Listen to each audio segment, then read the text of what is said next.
Hey guys, it's Ted Bogert back with the TED Show. You know how much I love musical guests because I'm an aspiring musician. I'm not, but I want to be, and I love music. And so I love to bring on anybody who's willing to share their story, talk about their journey, explain their music and their passion. And I'm very happy to have Phoebe Silva on the show today. Welcome, Phoebe. How you doing? I'm great. Thanks for having me. I'm so excited. I was saying I like your background. Mine looks like normal bedroom with nothing behind me. Sorry, guys, you're just gonna get that for a few days. Well, this is my Um, bedroom too, and I've spent over the last 7 months, I've curated my bedroom to seem very like a thing that you would want to look at while I'm live streaming. And yes, all the and messy stuff is meanwhile, on the other side of the that camera, I so need to no one can figure see the like I mess. had these great little backgrounds behind me, but I took them down to clean stuff up and I haven't Mm. put them back. But you can see my fan back on this corner, and there's a painting I haven't put away on that corner. It's crazy. Okay, enough about my not neatness. Let's talk about you. So we're going to hear you perform later on, but people love origin story. They want to know kind of your journey. Were you born with the gift of music? Did you perform in front of your family as a kid, or was this something you kind of learned as you went? So give us a Yeah. little background. Yeah, for sure. Well, I was born into a musical family, music loving family, big time. My mother is a violin teacher, and her mother was a violin and piano teacher as well. So Wow. I'm now a third generation Suzuki violin teacher, which was never my intention because they put the tiny violin in my hands when I was 3 years old. And by the time I hit like puberty, I was taking voice lessons and was getting into theater and stuff. And so I was like, rebelling for me was like, I'm not going to be a violinist. I'm not going to be a violin teacher. But I am and still and continued through that. But I went to college for musical theater. That was I like wanted to be on Broadway. That was my thing. And I was in New York for about almost 8 years, through most of my 20s, and I was pounding the pavement like on the Broadway track. I didn't quite make it. But I did a lot of like indie underground theater and stuff in New York. And then in my late 20s, I like was kind of bored. I was going through a breakup. A friend of mine reached out to me and asked if I wanted a job performing at a dinner theater in Alaska outside of Denali National Park. And I was like, yeah, that sounds fun. I'm bored Why with New not? York. So I'll go to Alaska and see some mountains and some moose and some bears. So I did that in That's 2013. so brave. Were you nervous at all to give up? Because New York and LA are where you really pound the pavement, Yeah. and then Alaska. That seems like such a crazy but wonderful detour. It was definitely not something I ever would have imagined for myself in a million years. I'm totally a city kid, but I was just at a point in my life where I was ready for an adventure. And so I was like, sure, why not? Adventure. And it was a job. So I was there for like 5 months and I was performing at a dinner theater and making money and drinking a lot of beer because they have really good beer in Alaska and a lot of whiskey. And that was where I ended up falling for a guy that I was working with who's a musician and an actor, and he hosted this open mic night at this local bar near where we were living. And so that was when I started kind of actually gigging, like and moving from acting and singing as like an actor performer to picking up my violin again, which I had still played, but mostly only if I got an acting gig where they wanted me to play or they needed me to play. But I first started kind of learning how to jam with this dude in Alaska, and then writing songs with him, and the two of us ended up forming a duo for a while. So we performed um, on the road a bit and around Alaska, and then that relationship fell apart about 5 years ago, and I was pretty done with New York at that point and pretty done with acting. I was like, I just don't think this is for me. Like I want to feel like I'm a very versatile kind of creative person. Like I'm not just into one thing or another. Like I paint and I make visual art and I'm a Oh, musician you're a and real as well as creative. yeah, and I wanted to be able to really like flex all of my creative muscles, and I felt very limited pursuing the acting thing. So I moved to LA after I decided to quit acting, which I'm really glad that which is like not the normal story, but That's not the normal way it no. goes. it was the right choice for me. And the music scene in LA is very exciting. The indie scene is really cool and was thriving. I think is still thriving, obviously, you know, in people's bedrooms and studios and stuff now. Yeah. No longer in music clubs at the moment, but hopefully that'll all How come did back you next pivot? year. Before we went live, we talked about that, and we had some Mm. questions about that. I think musicians, artists, performing artists, anybody who depended on some sort of live audience as part of what they do, needed to pivot. So, how did you manage to go from performing, which is where I know you get energy, you get feedback, you get Absolutely. that creative juices. There's so much to it. How did you pivot when all of a sudden you could only do it through stuff like this? It's been really hard, and I've watched, I mean, obviously I've had my own personal experience with it. I've watched a lot of my musician friends in my kind of network navigate that shift in their own way. A lot of us were doing a lot of live streams initially just to kind of stay engaged. And I'm a singer songwriter, and so I perform my own music, but I'm also a session player, so I play violin live with lots of artists around LA. And it wasn't like a huge source of my income at the beginning of this year, but it was some income. And so I was used to playing like I was used to playing out at least 3 nights a week. So like last year I figured out that I played over 100 gigs in Wow. 2019, and I think I've played like 10 this year, like in real life, because then we couldn't do it. So for me, you know, I definitely felt like part of me was a little relieved, honestly, to not, you know, have as much to show up for, because I tend to work myself like into the ground just because I really like being productive and I like being active. I have a lot of energy. But it was kind of nice for me to kind of take like a few steps back from performing, because the live stream thing just doesn't feel the same as, unless you're, you know, you're somebody who's built up like a huge online following. I have I have some friends who do the Twitch thing where they have like thousands of followers who watch them Lots and on comment. Twitch, lots on Yeah. Patreon. But I feel like we're sort of blessed that, especially for what you do, that we were all getting used to singing live on different social media platforms and at Totally. least utilizing that as something additional. So when that became the only way for you to engage, Yeah. you were at least used to doing something live or Yeah, we had the something. tools, we had the platforms, and that I'm totally grateful for that. I sort of a step back from live streaming just because it's difficult. I really miss playing with my band like so much, and it's just been me in my room, and I've gotten a lot better at guitar, which is good. But I've been using a lot of the time, you know, kind of the downtime to really just focus on recording. So I've been recording a ton in really mini like sessions with just me and one other person producing and engineering, usually like in their home studio or and so I've got like I put out 3 singles already this year, and I have 4 more songs kind of in the mixing mastering stage right now that I'm gonna, I think, release as an EP at the end, right at the end of the year. And I've been writing a Fantastic. ton, so I'm already like looking ahead to next year. I'm gonna make this album, and these are the songs, and these are the people. And like, and that is the really great thing about being in LA right now is I spent 5 years kind of building a network of people that I collaborate with regularly and who are really close friends of mine too. So and people who are like musicians, everybody has some aptitude for self-production at this point. You kind of have to, especially as an independent musician, you have to be so versatile in order to be able to like really make a living. Like you can't just kind of rely on one revenue source or another. So the more versatile you are, the more you can like record your own stuff at home and send it to a producer across the country, or do like people are doing co-writing sessions like across the country on Zoom. Like, so They I've been, are. yeah, it's People really love like, rad. and I want to add. We had a lot of questions. Again, we have a lot of aspiring musicians that like to watch this particular segment of the show. So, talk a little bit about your songwriting because that's also been interesting. The collaboration part.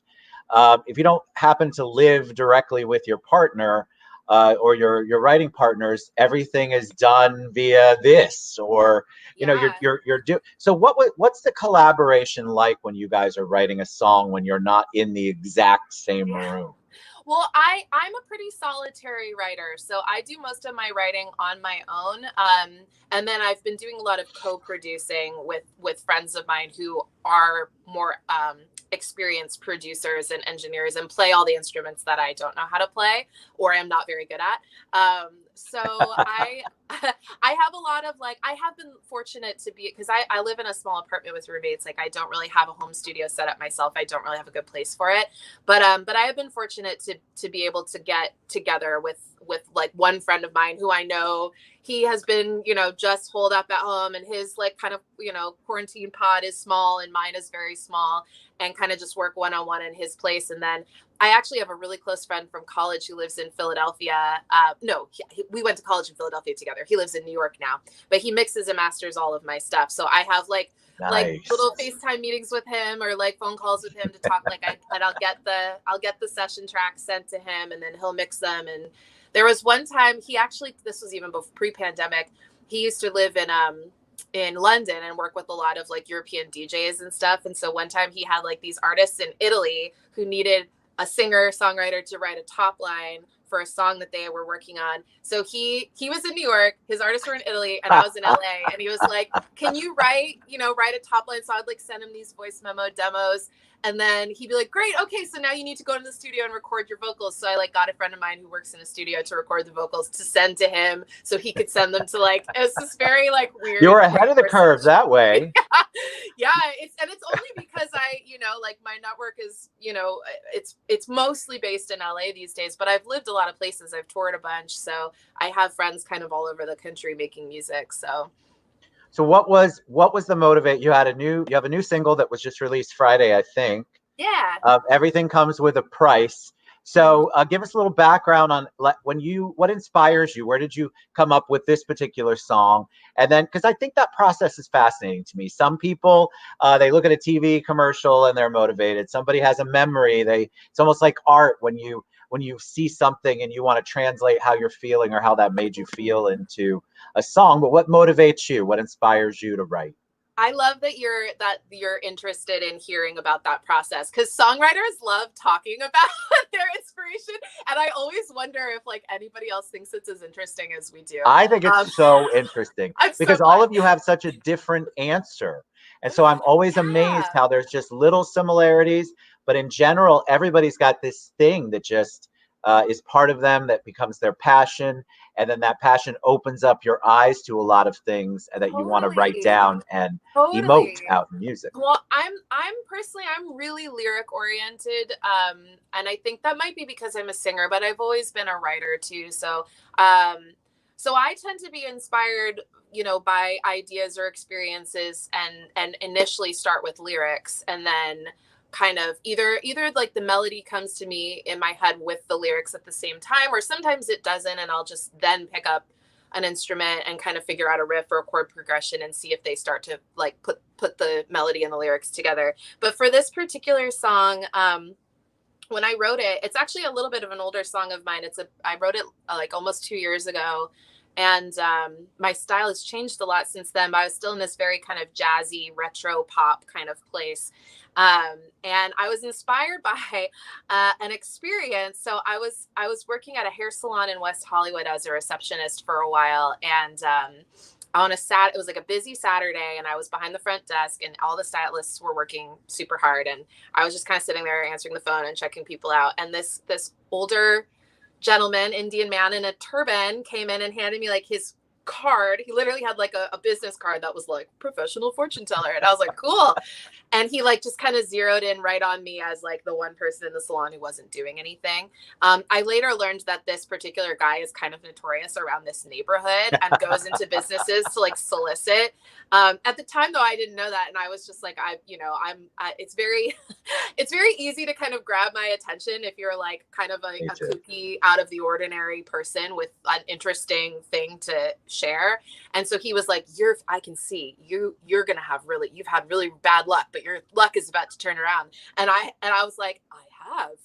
Great. Tell me more. I've been broke for years. Like I've been like, dealing with depression and anxiety for the last like 3 years. Tell me about my fortune. Right. And so he kind of like, I was like, great, let's connect. And he kind of would like read, palm and then this and that. And he'd tell me all this shit. And I was like, cool. And then after about a half hour, and I kept having to get up to go, answer the phone. after about a half hour, he goes, so I'm going to pray for your luck. So how much can you pay me to pray for your luck? And I was like, I didn't realize you didn't give me a price ahead of time. I thought we were just rapping here, bro. Like, Right? I didn't know there was money involved with this consultation here. And then he goes, how about $300? And I was like, I make like $14 an hour answering the phone. I don't have $300 to give you to pray for me. So I kind of just like gently dismissed him, and he kept coming back, like looking for me because he thought he was going to get some money out of me. I just like, I was like, if I had $20 in my wallet, I would have given it to him. I literally didn't have anything. But I got home and I was thinking about it for a while because it was so interesting. And I wrote like a little post about it on social media. And then I started, at the time I was kind of getting out of a very, very unhealthy, abusive relationship with a friend of mine.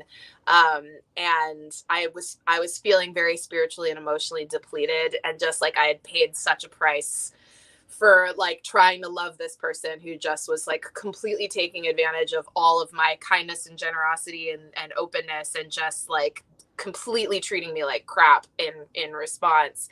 And so those kind of experiences dovetailed into me thinking about this concept of what is the hidden cost behind ethereal, ephemeral things that we don't think of as having a cost, like love or like magic, like prayer, like faith, like whatever, like there's, to me, this idea that there is always something you have to kind of give up in order to gain something, whether that's like, then I was thinking about it the other day, whether it's, you gain wisdom through experience, but experience is often really painful. So that's the price of wisdom, So that was that was like the inspiration. And then it turned into this like cute little, very simple, what I thought was a folk song. I think still it's a folk song, but my buddy Brian Dedlow produced it with me, and he's got a very interesting kind of musical style. He's a really incredible jazz guitarist, like absolutely phenomenal.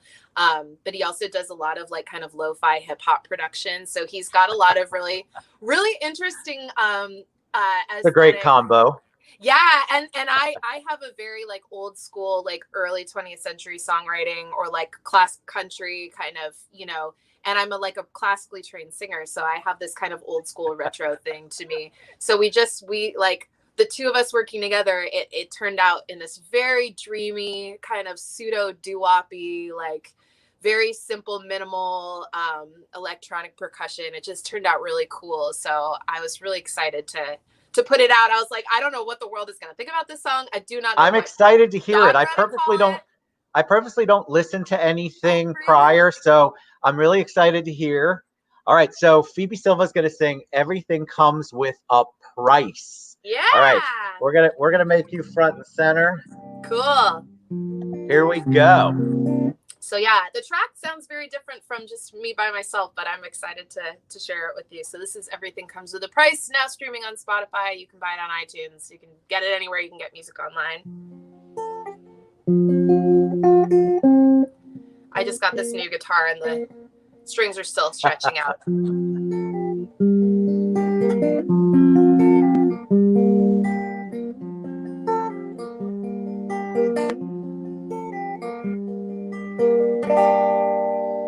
An elderly man in a turban stared right through my very soul, foretold of my future and saw through my past, told me good fortune would be mine at last. There's two men that love you, but only one who captures your fancy, said he. A nod in my head and he smiled and said, now will you please be my fee? See, the magic was free, but we've got mouths to feed, and wise is worth far more than nice. And everything comes with a price.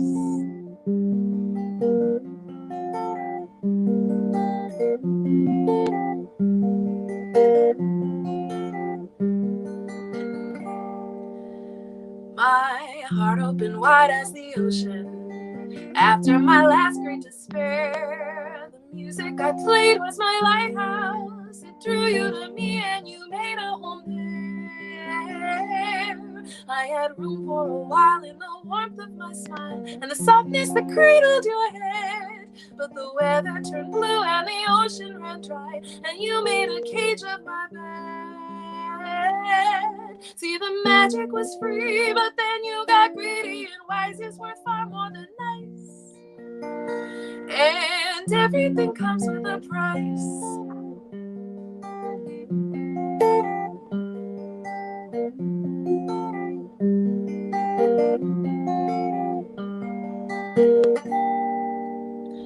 I've wandered the plains and the deserts. I've wondered out loud at the sky.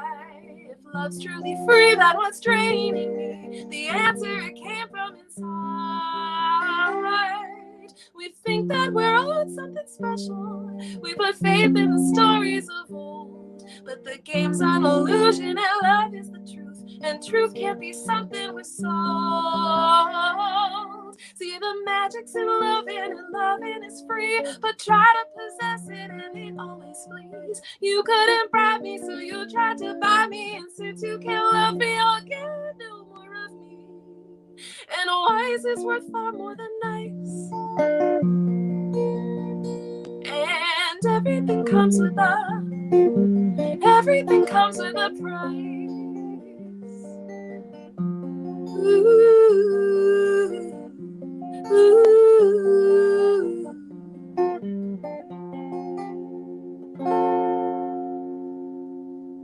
I loved it. You know, one of the reasons why I also don't put myself on there is because I get into the music and nobody wants to be distracted from Ted moving around. Oh, cool. I like the song. What I love about that, simplicity was the first thing that came to mind, but the lyrics, I was really listening. So true. I love that. And I had this vision of hearing that in some sort of, it's the perfect movie or TV soundtrack, episodic kind of thing. Yes. You know that music I'm talking about, and it fits right in. And I always go, what genre is that of music? It always captures almost exactly what's going on in the episode or in the movie at that moment. So that's beautiful. Oh, thank you. And so tell us again, do people, I put the link here, and you're going to sing one more song, yes? Yeah. Okay. If you want, I'd love for you to.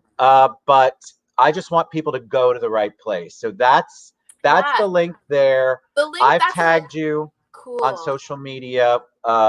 Yeah, I gave you, I don't have a proper website set up just yet, but I gave you my link tree, which is just, it's got links to my Spotify, my YouTube. Perfect. I have a really amazing music video that just came out for a different song. And it's got a bunch of like articles, Facebook, all that stuff. So fantastic. Yeah. All right, I'm going to let you take us out. I'll still come back and say goodbye. Cool. But tell us what you're singing next. Well, I thought I would play my next single. I love it. Next single next. So I have this is what I like to call my quarantine song, because I feel like everybody has written at least one in the last. Well, I mean, it's certainly something that would inspire anyone who has a creative bone in their body. Right? Like you're like, I'm motivated by myself for a million years. It took me a little while. I had some like writing I had a little writing drought for a while when things were getting really crazy earlier in the spring, but hang on. Love it. That's the one. So what's the name of this song? Sorry, I wrote it in May. It's called Nothing Lasts for Good. So that's my quarantine sentiment. Nothing lasts for good, you guys. And it's currently being mastered. It was produced by my friend Taylor Morrow, who's an indie pop producer and artist who's amazing. So it's a much poppier sound than any of my previous stuff, but I'm really psyched about it. All right, let's do it. Here we go. New guitar.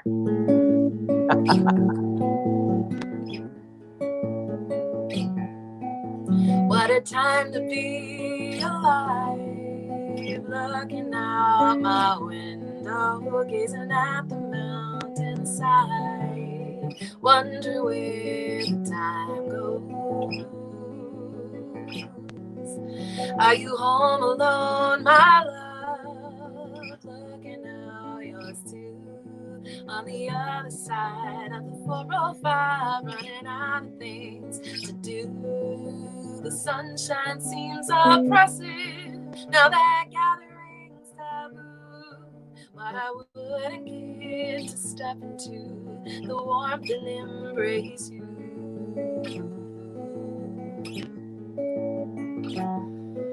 I'm not afraid of dying. I know that when I'm gone, I'll be at peace and leave memories behind in all my songs. Still, I'm afraid of losing you, though I wonder if I could. And so I hold on to the faith that nothing lasts for good. If we'd known what tides were turning, would we have made amends instead of putting walls up, turning lovers into friends? We often have to lose some things to learn their simple worth, and so it's been for all the years we've walked upon the earth. The silence seems oppressive when you're used to noise and light. The ringing in my ears is getting louder with each night. I'm not afraid of dying. I know that when I'm gone, I'll be at peace and leave memories behind in all my songs.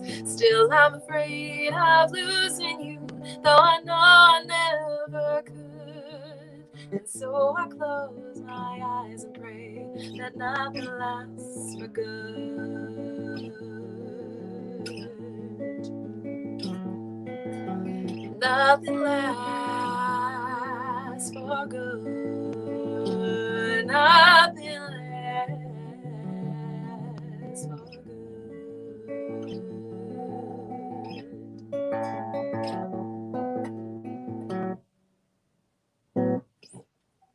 There it is. I loved it. Thank The whole time you. you're singing, I'm thinking, these are all compliments, by the way. And if you get off later and go, I hate that person, it's fine. I'm thinking Michelle Williams, Hmm. literally. Cool. It's that very sultry. Super cool. You get lost in your voice. It's beautiful. Absolutely Oh, that's beautiful. very kind of you. Thank you. And I have to say, your setup, whereas mine is chaotic, yours is zen. You have a zen setup there. Have to, man. This is my bedroom. This is my work, my office. This is my studio. I mean, the whole time, like, if I wasn't looking at you or listening, I was like, oh, wow, that's so nice. It's all uniform. That was awesome. I am so thankful you came on the show. You're phenomenal. Phoebe Silva, you guys run out, look at her music, check it out. Listen to what she's putting out there. Follow her on all of her social media. Go out and support our artists, our art community. We need the support. We need to be supporting you all. You're welcome back anytime. I'd love to have you. Any singles you have coming up. But thank you so much for being on the show and for all you do. My pleasure. Thank you. All right, everybody. We'll be back later. Thank you, Phoebe Silva. You guys, seriously, go get her stuff. Super easy. I'll send you the link myself. Have a good one. Bye.